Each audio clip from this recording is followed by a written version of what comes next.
My Father's Dragon, Chapter 8. My father meets a gorilla. My father was very hungry, so he sat down under a baby banyan tree on the side of the trail and ate 4 tangerines. He wanted to eat 8 or 10, but he had only 13 left, and it might be a long time before he could get more. He packed away all the peels and was about to get up when he heard the familiar voices of the boars. I wouldn't have believed it if I hadn't seen them with my own eyes. But wait and see for yourself. All the tigers are sitting around chewing gum to beat the band. Old Rhinoceros is so busy brushing his tusk that he doesn't even look around to see who's going by. And they're all so busy they won't even talk to me. Horse feathers, said the old boar, now very close to my father. They'll talk to me. I'm going to get to the bottom of this if it's the last thing I do. The voices passed my father and went around a curve, and he hurried on because he knew how much more upset the boars would be when they saw the lion's mane tied up in hair ribbons. Before long, my father came to a crossroads, and he stopped to read the signs. Straight ahead, an arrow pointed to the beginning of the river. To the left, the ocean rocks, and to the right, to the dragon ferry. My father was reading all these signs when he heard paw steps and ducked behind the signpost. A beautiful lioness paraded past and turned down toward the clearings. Although she could have seen my father if she had bothered to glance at the post, she was much too occupied looking dignified to see anything but the tip of her own nose. It was the lion's mother, of course. And that, thought my father, must mean that the dragon was on this side of the river. He hurried on, but it was farther away than he had judged. He finally came to the river bank in the late afternoon and looked around, but there was no dragon anywhere in sight. He must have gone back to the other side.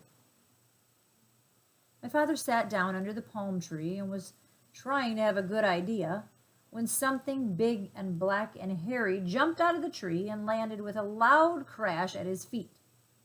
"Well," said a huge voice. "Well, what?"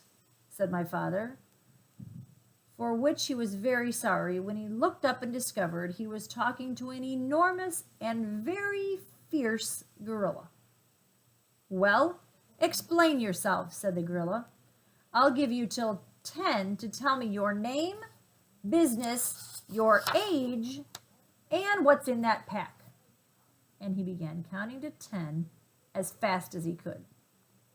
My father didn't even have time to say Elmer Elevator Explorer before the gorilla interrupted. "Too slow! I'll twist your arms the way I twist that dragon's wings, and then we'll see if you can't hurry up a bit."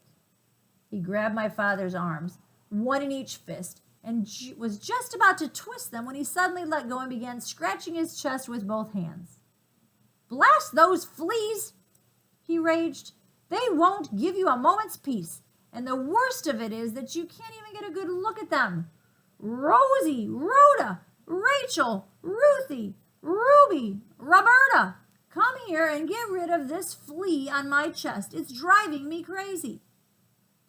6 little monkeys tumbled out of the palm tree, dashed to the gorilla, and began combing the hair on his chest. "Well," said the gorilla, "it's still there." We're looking," said the 6 little monkeys. "But they're awfully hard to see, you know." "I know," said the gorilla, "but hurry, I've got work to do." And he winked at my father. "Oh, gorilla," said my father, "in my knapsack I have 6 magnifying glasses. They'd be just the thing for hunting fleas." My father unpacked them and gave 1 to Rosie, 1 to Rhoda, 1 to Rachel, 1 to Ruthie, 1 to Ruby, and 1 to Roberta.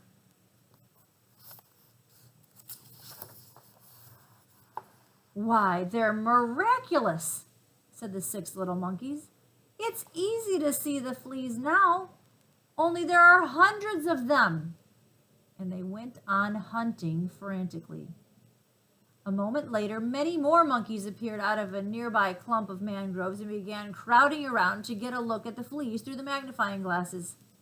They completely surrounded the gorilla, and he could not see my father, nor did he remember to twist his arms.